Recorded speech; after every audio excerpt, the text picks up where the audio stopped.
නිලුෂී පවන්නා ශ්‍රී ලංකා. අපේ රටට ලොකු ආඩම්බරයක් ගෙනාපු රූමත් නිරූපණ ශිල්පිනියක් වන නිලූෂි පවන්යා පසුගියදා පැවැත්වුණු Face of Beauty International 2025 අවසන් මහතරඟයේ ශ්‍රී ලංකාව නියෝජනය කරලා අවසන් 20 දෙනා අතරට එවිත් තියෙනවා.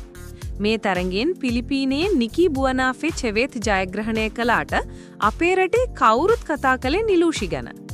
ඒකට හේතුව ලංකාව මේ වෙලාවේ මුහුණ දීලා ඉන්න දැඩි ආපදා තත්ත්වය හමුවේ එයා මේ තරඟයට ගියේ අතිශය සංවේදී පසුබිමක වීමයි. ගොඩක් දුක්මුසු කතාව තමයි එයාට අවසන් මහා තරඟයට මුහුණ දෙන අවස්ථාවේදී පවා සිය නිවසියන් හා කතාබහ කරන්න අවස්ථාවක් නොතිබීම. මේ ගැන එයා හැඬු කඳුලින් වීඩියෝවක් පවා සමාජ මාධ්‍ය වෙත නිකුත් කරලා තිබුණා.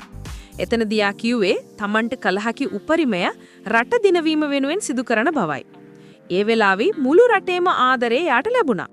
කොහොම හරි මේ තරඟයේදී නිලූෂි පවන්යා අවසන් තරඟකාරිනියන් 20 දෙනා අතරට එන්න සමත් වුණා. ඒ වගේම බෙස්ට් ටැලන්ට් සම්මානයක් දිනාගත්ත කියලායි ආරංචිය. මේ තරඟකාරී ලෝකේ එයා මේ වගේ බාධක මැදින් මෙච්චර දුර ආපු එක ඇත්තටම විශේෂයි. තරඟේ අවසන් වුණාට පස්සේ එයා Facebook එකේ තියලා තිබුණ සටහන බලන්නකෝ. ඒක ලේසි නෑ. හැබැයි මං ඒක කළා. Top 20 and best talent. බාධක එක්ක මෙච්චර දුර ආපු එක ගැන මට සතුටුයි. I am proud to be Sri Lankan කියලා.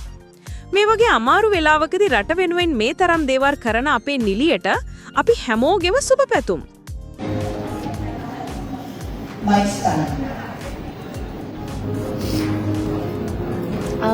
අද මගේ ෆයිනල් එක Face of Beauty International. ඉතින් මන් දන්න එක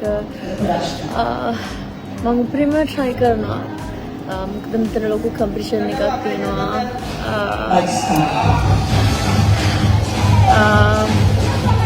මම ගොඩක් දුකින් ඉන්නේ හේතුව මගේ ෆැමිලි එකේ කවුරුවත්ම මට කන්ටැක්ට් කරගන්න විදියක් නැහැ ලංකාවේ සිටුේෂන් එකත් එක්ක. ඉතින් ෆයිනල් එක දවසේ මට කෝල් කරනවත් ඒගොල්ලන්ට විදියක් නැහැ. හැබැයි මම ස්ට්‍රෝං වෙලා කොහොම හරි මේක කරනවා. මට දුකයි මොකද ලංකාවේ සිටුේෂන් එකයි මගේ ෆැමිලි එක මට කන්ටැක්ට් කරගන්න විදියක් නැහැ. ඒක කොච්චර හර්ට්ද කියන එක මට කියන්න තේරෙන්නේ නැහැ. මොකද මගේ හැමදේටම මගේ ළඟ ඉන්නේ අම්මා. ඉතින් අම්මගේ කෝල් එක ගන්න දුන්නා. මේක හරිම දුකයි.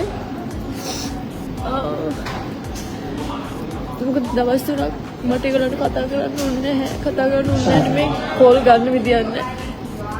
ඉතින්